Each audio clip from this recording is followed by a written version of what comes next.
1,00,000 మంది శివభక్తులతో కలిసి మహారుద్రాక్ష పూజలో పాల్గొనండి. వెంటనే కాల్ చేసి మీ పేరును నమోదు చేసుకోండి. సుమన్ టీవీ ప్రేక్షకులకు నమస్కారం. నేను మీ అనలిస్ట్ మందడి కృష్ణారెడ్డిని మాట్లాడుతున్నాను. బాడీ కౌంట్ ఇదొక పెద్ద టాపిక్గా ఇవాళ ప్రతి ముగ్గురు కలిస్తే దాంట్లో ఒకరైనా ఈ సమస్యకి ఎత్తి ఈ టాపిక్ మాట్లాడుతుండగా తెలుస్తుంది మనకు. అసలు బాడీ కౌంట్ అంటే ఏమిటి? మరి 144 కోట్ల జనాభా ఉన్న భారతదేశంలో ఈ బాడీ కౌంట్ అనేది అట్టడుగు స్థాయికి ఎందుకు పడిపోయింది? ఒక చిన్న టర్కిష్ దేశం ప్రపంచంలో అందరికన్నా ఎక్కువగా బాడీ కౌంట్ ఉండే దేశంగా ఎందుకు పిలువబడుతుంది అనేది మనం తెలుసుకున్నాం. బాడీ కౌంట్ అంటే ఏమీ లేదు. ఇక్కడ ఒక వ్యక్తి శృంగార భాగస్వాములు తన జీవితంలో ఎంతమంది ఉన్నారు అనేటువంటి దాన్ని కౌంటింగ్ చేసే విధానాన్నే బాడీ కౌంటింగ్ అంటారు. అంటే వెస్ట్రన్ కంట్రీస్లో ఏమిటంటే ఒక బయోలాజికల్ నీడ్ అంటారు. అంటే శృంగారం అనే దాన్ని ఒక శారీరక అవసరానికి మాత్రమే గుర్తిస్తారు తప్ప దాన్ని ఒక పవిత్రత కింద, ప్రాతిపత్యం కింద ఇలాంటి ఆలోచనలు వాళ్ళు ఎప్పుడు చేయరు. తన జీవితంలోకి ఎవరైనా వస్తే ఈ జీవితంలోకి వచ్చినప్పటి నుంచి ఆ జీవితంలో ఎంతకాలం అయితే ఉంటారో అంతకాలం వాళ్ళు తనతో ఉండాలని కోరుకుంటారు తప్ప అంతకుముందు వాళ్ళు ఎంతమంది దగ్గరికి వెళ్ళారు, ఎక్కడికి వెళ్ళారు, ఎక్కడ వాళ్ళకి జీవిత భాగస్వాములు ఉన్నారు, ఎక్కడ శృంగారం జరిపారు, ఇలాంటి విషయాల గురించి వాళ్ళు ఎప్పుడు కూడా మాట్లాడరు. కానీ దురదృష్టవశాత్తు భారతదేశం లోపల అసలు ఈ విషయం మాట్లాడడానికే చాలామంది ఇబ్బంది పడిపోతారు. కానీ ఇబ్బంది పడాల్సిన అవసరం, ఎందుకంటే జీవితంలో అది ముఖ్యమైన భాగం. దాన్ని కాదని మనం ముందుకు వెళ్ళడానికి అవకాశం లేదు. అయితే అమెరికాలో ఉన్నటువంటి ఒక పాపులర్ ఒక గ్లోబల్ ఆర్గనైజేషన్ ఈ మధ్యకాలంలో, అంటే ప్రతి సంవత్సరం వాళ్ళు చేస్తారు, ఈ బాడీ కౌంట్ మీద వారు సర్వే చేస్తారు. ఒక 50 దేశాల్లో వాళ్ళు సర్వే చేశారు. ఈ 50 దేశాల్లో సర్వే చేసి ఏ దేశంలో అత్యధికంగా బాడీ కౌంట్ ఉంది, అంటే ఒక మనిషి జీవితంలో ఎంతమంది శృంగార భాగస్వాములు అతని జీవితం లోపల కలిశారు, అతను ఎంతమందితో శృంగారం జరిపారు అనేటువంటి దాన్ని కౌంట్ చేస్తారు. దీన్నే బాడీ కౌంట్ అంటారు. ఈ బాడీ కౌంట్లో భాగంగా వాళ్ళు కనిపెట్టినటువంటి విషయం ఏమిటంటే భారతదేశం లాంటి 144 కోట్ల జనాభా ఉండే దేశం అట్టడుగున స్థాయిలో ఉంది బాడీ కౌంటింగ్ లోపల. అదే చిన్న దేశం, కొద్ది జనాభా ఉండేటువంటి చిన్న దేశం లోపల, టర్కిష్ లాంటి దేశం లోపల అత్యధికమైన స్థానం అంటే 14 ఉంది. అక్కడ 14 అంటే ఒక వ్యక్తి తన జీవితం లోపల ప్రతి వ్యక్తి సగటున 14 మంది శృంగార భాగస్వాములు అతని జీవితంలో ఉన్నారనమాట. 14 మందితో వాళ్ళు శృంగారం జరిపారని చెప్పి చెప్పబడుతున్నటువంటి విషయం. అలాగే మరి ఆస్ట్రేలియా, న్యూజిలాండ్ 13 మెంబర్స్ ఉండి నెక్స్ట్ స్థానాల్లో ఉన్నాయి. అమెరికా లాంటి బాగా ఓపెన్ శృంగారం ఉండేటువంటి వ్యవహారం ఉండేటువంటి దేశంలో కూడా ఓన్లీ 12కు మాత్రమే పరిమితం అయిపోయినారు వాళ్ళు. భారతదేశం 3 మాత్రమే కలిగి ఉన్నారు. అంటే ఒక యావరేజ్గా 144 కోట్ల మంది. అంటే ఇందులో అందరూ పాల్గొనాలని లేదు. కొంతమంది జీవితంలో అసలు ఎవరు రాకపోవచ్చు, కొంతమంది జీవితంలో ఒక్కరే ఉండొచ్చు, కానీ కొంతమంది జీవితంలో 10 మంది ఉండొచ్చు, 25 మంది ఉండొచ్చు, 50 మంది ఉండొచ్చు.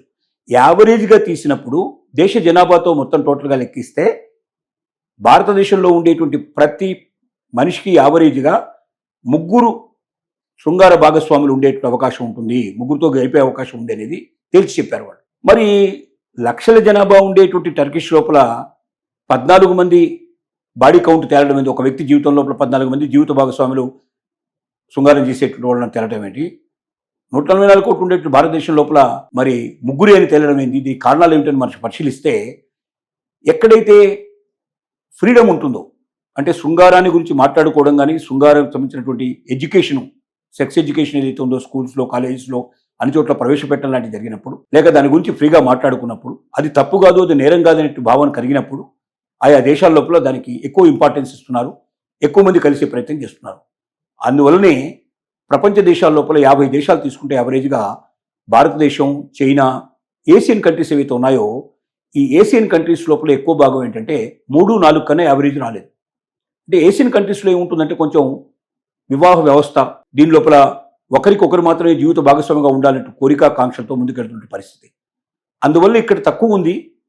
అదే శృంగారానికి పెద్దగా వేరే ప్రాముఖ్యత ఇవ్వకుండా అది ఒక బయాలజికల్ నీటి కిందనే తీసుకున్న పరిస్థితి లోపల, దానికి ఇంపార్టెన్స్ ఇవ్వని పరిస్థితిలో ఉన్నటువంటి దేశాల లోపల విచ్చలవిడిగా శృంగార భాగస్వాములు ఉండేటువంటి అవకాశాలు ఉన్నాయి. మన ఇప్పుడు టీవీ రంగం లోపల, అలాగే సినిమా రంగం లోపల విష్ణుప్రియ అనేటువంటి ఒక నటి తను ఓపెన్గా ఒక స్టేట్మెంట్ ఇచ్చింది. నా బాడీ కౌంట్ 5, అంటే నా జీవితంలో 5 శృంగార భాగస్వాములు ఉన్నారు నాకు అని ఆవిడ తెలియజేసింది. ఇట్లా మహిళలు ముందుకొచ్చి తెలియజేయడం అనేది దేశ చరిత్రలో కొంచెం కొత్తగా, వింతగా కనపడే విషయం. ఎక్కువగా మంది రావు.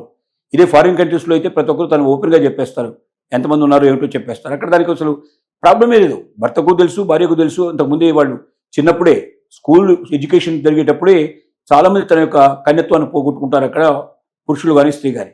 ఇప్పుడు భారతదేశ పరిస్థితి కూడా అలాగే తయారైందనేది ఒక వాదన. భారతదేశంలో ఇవాళ పరిస్థితి ఏంటంటే, ఒక్కసారి మనం ఫైనాన్షియల్ డిస్ట్రిక్ట్ హైదరాబాద్లో వెళ్ళి చూడగలిగితే, మనకు హైటెక్ సిటీ ఫైనాన్షియల్ డిస్ట్రిక్ట్స్లో 1,00,000 జంటలు సహజీవనం చేస్తున్నాయని మనకు తెలుస్తుంది. అంటే పెళ్లికి ముందే వారు శృంగారంలో పాల్గొంటున్నారు, జీవితం పంచుకుంటున్నారు, వాళ్ళ శృంగార జీవిత భాగస్వామ్యాలను వాళ్ళు ఎంచుకుంటున్నారు. ఆ తర్వాత వాళ్ళు మ్యారేజ్ అయ్యే లోపల ఎంతమంది మారిపోతారో తెలియని పరిస్థితి. కాబట్టి ఇలాంటి పరిస్థితుల్లో బాడీ కౌంటింగ్ ఏదైతే ఉందో ప్రస్తుతానికి భారతదేశంలో తక్కువే కనబడవచ్చు, కానీ భవిష్యత్తులో బాగా పెరిగే అవకాశం ఉంది. దేశీయంగా తీసినటువంటి ఒక సర్వే లోపల ప్రతి మగవాళ్ల జీవితంలో 3.2 మహిళలు ఉండే అవకాశం ఉందని భారతదేశంలో ఉన్నటువంటి పురుషుల విషయంలో, అలాగే మహిళల విషయంలో ఒక్కొక్క మహిళ విషయంలో 2.4 2.4 పురుషులు ఉండే అవకాశం ఉందనేది లెక్కతీలింది. అంటే రోజు రోజుకి మహిళల్లో కూడా శృంగార భాగస్వాములను కలుపుకుపోయేటువంటి పరిస్థితి, ఎక్కువ మందిని జీవితం లోపల తన జీవితంలోకి ఆహ్వానించే పరిస్థితి, ఎక్కువ మందితో శృంగారంలో పాల్గొనే పరిస్థితులు ఏర్పడుతున్నాయని దీన్ని బట్టి మనకు అర్థమవుతుంది. ఒకప్పుడు 100కి పురుషుల్లో తీసుకుంటే దాదాపుగా 75 మంది వివాహానికి ముందే శృంగారంలో పాల్గొనే వాళ్ళని తెలిసింది. అలాగే మహిళల్లో తీసుకున్నట్టయితే ఈ సంఖ్య చాలా తక్కువ ఉండేది, 30-32% ఉండేది. ఇవాళ ఈ మధ్య తీసినటువంటి నేషనల్ సర్వేస్లో తేలింది ఏంటంటే, పురుషుల లోపల 90-95% వివాహానికంటే ముందే వారు శృంగారంలో పాల్గొంటున్నారని తెలుస్తోంది. అలాగే మహిళల్లో కూడా విచిత్రంగా 75-76% వరకు ఇప్పటికే పెరిగిందని, భవిష్యత్తులో ఇది కూడా పురుషులతో సమానంగా వచ్చే అవకాశం ఉందనేది చెప్తున్నట్టు విషయం. కాబట్టి భారతదేశం వెస్టర్న్ కంట్రీస్లో ఆలోచనలో పడి నడుస్తోంది. ప్రస్తుతానికి మాత్రం 3% ఉండొచ్చు, కానీ భవిష్యత్తులో ఇది కూడా 10% దాటే అవకాశాలు ఉన్నాయి.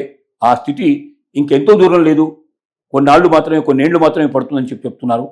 మరి ఇలాంటప్పుడు ఎవరు కూడా విదేశాల్లో ఎట్లాగైతే శృంగారానికి ఓన్లీ బయాలజికల్ నీడ్ కిందే తీసుకోవాలి తప్ప, పెళ్లి కాకముందు కన్యత్వం ఉందా లేదా, లేకపోతే ఇతను ఎవరితో పాల్గొన్నాడా లేదా అనేటువంటి లెక్కలు వేసుకుంటే మాత్రం భవిష్యత్తులో ఎవరికి వివాహాలు అవ్వడం కూడా చాలా కష్టంతో కూడుకున్న పని అనే విషయం మనం చెప్పక తప్పదు.